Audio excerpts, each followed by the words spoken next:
Sa mga OFW na uuwi sa Pilipinas na hindi pa rehistrado sa National ID, ay pwede kayong pumunta sa pinakamalapit na PSA Registration Office sa lugar nyo. O kaya naman sa mga PSA Registration Branch na nasa loob ng mga SM Mall. Kailangan nyo dalhin ang isang valid ID or any valid ID para mapag-register kayo.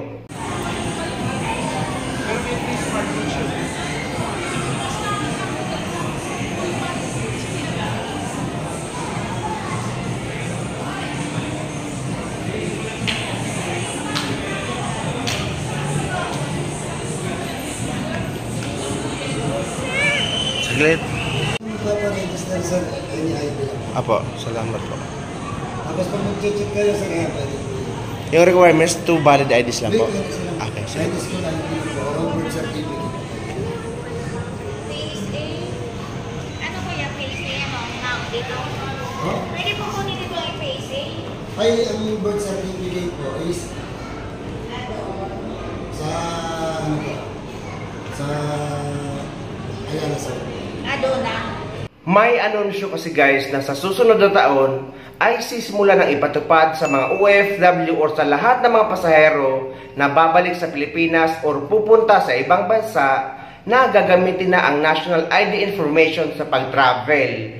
Kaya sa mga hindi pa rehistrado sa National ID ay kailangan nyo na magpa-register. Sa mga napakatagal nang nakapag-register sa National ID at wala pang dumarating or hindi pa dumarating ang actual ID, ay pwede nyo makita ang inyong digital national ID sa eGov app. Pilot testing para sa mga biometrics technology sa mga paliparan sa bansa na isisagawa ng Department of Transportation sa susunod na taon. Narito ang detalye. Para sa mas mabilis at magandang travel experience kasabay ng pagtulak ng digitalization sa aviation sector sa bansa, magsasagawa ng pilot testing sa first half ng 2025 ang Department of Transportation ng biometrics technology sa Iloilo International Airport, kung saan may international flights at hindi ganun katao kumpara sa NAIA. Ito'y kasunod ng paglagda ng kagawaran ng Memorandum of Understanding kasama ang isang American Digital Identity at Cybersecurity Company, ang Ultrapass Identity Corporation. Ayon kay Transportation Secretary Jaime Bautista, sa pamamagitan nito, magiging mabilis na ang proseso sa check-in, security at boarding gates sa mga paliparan. Kabilang din dito ang pagpapabuti ng security protocols. Kasama sa implementasyon nito para sa Phase 1 ay para sa mga Pilipinong pasahero gamit ang kanilang national ID at Phase 2 naman para sa foreign passengers gamit ang e-passport para sa domestic flights. At maging ang integration nito sa e-verify system ng DICT at digital system ng airlines. Kailangan makita natin yung that it will really result to a better travel experience for the passengers, no? Kasi ang objective niyan is maging mabilis yung processing ng mga papers. That's why we will use yung information dun sa national ID, no?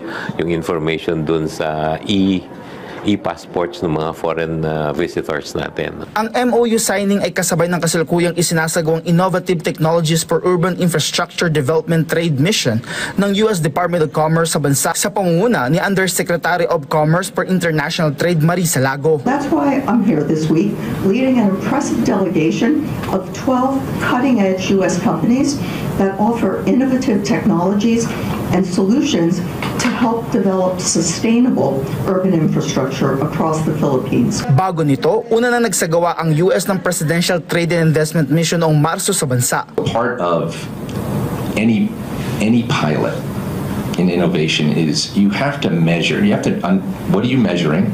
Because you need to understand what success looks like. So over these next number of weeks, we will be defining exactly what success looks like as we roll out the solution with our stakeholders. Ayon sa kalihim, ang naturang teknolohiya ay matagal nang ginagamit sa mga pangunahing paliparan sa ibang mga bansa. Anya, walang gagastusin ng pamahalaan para sa pilot testing, habang wala pa ring tukoy na halaga sa kasalukuyan kung magkano ang proyekto sakaling matuloy ito. Kaugnay nito, may iba pang mga airport na tinitingnan na posibleng kasunod nito. So ayun guys, sana may nakuha kayong idea at sana nakatulong ang video na ito sa inyo. At sa mga hindi pa dyan nakasubscribe sa channel ko, please don't forget to subscribe my YouTube channel and please click the notification bell para laging updated sa mga upcoming videos na gagawin ko para sa ating mga OFW. Mula dito sa Pilipinas, maraming salamat. See you next time.